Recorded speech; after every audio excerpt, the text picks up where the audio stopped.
Here are 5 ways that Dallas handles criminal cases differently.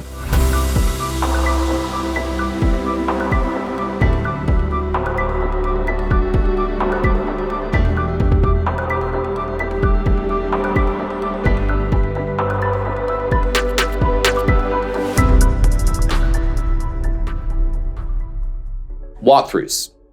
If there's a warrant out for your arrest, in most counties, you're going to have to go through the booking process. You're going to have to surrender to a sheriff's department, and they're going to fingerprint you, and you're going to have to spend like 12 to 18 hours in jail. In Dallas, we can take your case to some misdemeanor judges, so you don't have to go through the booking process at the jail. We can get the misdemeanor judge to sign off on it, which allows you to go and still be fingerprinted, but you don't have to spend the night in jail. And that process is called walkthroughs. We have a video of walkthroughs on our channel, so make sure and check that out. The first day of court. For most misdemeanor cases, in fact, all misdemeanor in courts in Dallas do not require the charged person, the defendant, to show up for court. They just require your attorney to show up to court for you. That's different than Collin County and Tarrant County. In Tarrant County, most misdemeanor courts make you show up for court. Collin County, there's some courts that don't require you to show up for court dates unless they're dispositive. Dispositive means something is actually going to happen as opposed to your attorney just showing up and talking to a judge or the prosecutor. And there are even some Dallas felony courts that don't require you to attend, that just require your attorney to attend. But most felony courts in Tarrant and Collin require you to show up for your court dates. Dallas has a new program called Pretrial Intervention. This allows you to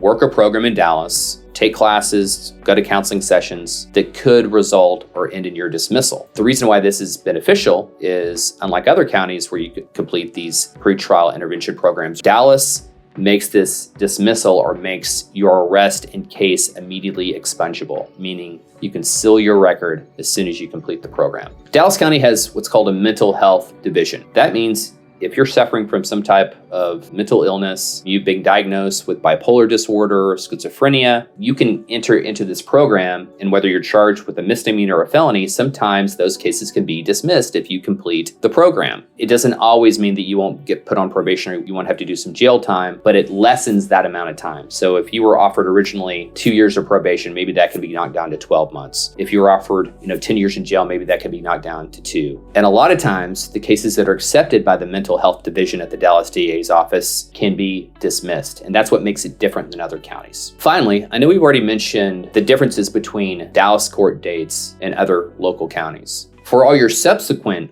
court dates, there's a big difference between Dallas and Tarrant. Often, no matter what court you're in Tarrant, you're going to get a limited amount of settings. In Dallas, there's not a set number of settings for most courts. In other words, we can work a case as fast as we need to, or we can stretch it out for as long as we need to. The reason why we would choose one of those scenarios is because we're trying to find out what's the best option for our client. If there's something that we can work out for you early on, we're going to do it. But if there's something that maybe needs to be delayed until we can get more information, we're free to do that in Dallas. In Tarrant, a lot of times, not only are you on a schedule of when you have to be there, you can't choose when you want to be at court, but we're on a set schedule of when things have to happen. In Dallas, my client can look at their schedule, I can look at my schedule, and I can find out the next time for us to be at court within reason in the next 4 to 6 weeks. In Tarrant County, a lot of times you're told no matter what's going on in your life or your client's life, you have to be at court on this exact date. So there's just more freedom for scheduling in Dallas County. So those are 5 differences in the way Dallas handles criminal cases. Thank you for watching. If you have any questions or comments, please leave them down below. Some of these topics may have their own video, so if you're interested or want more information, make sure to subscribe to our channel. You can also visit us at versestexas.com.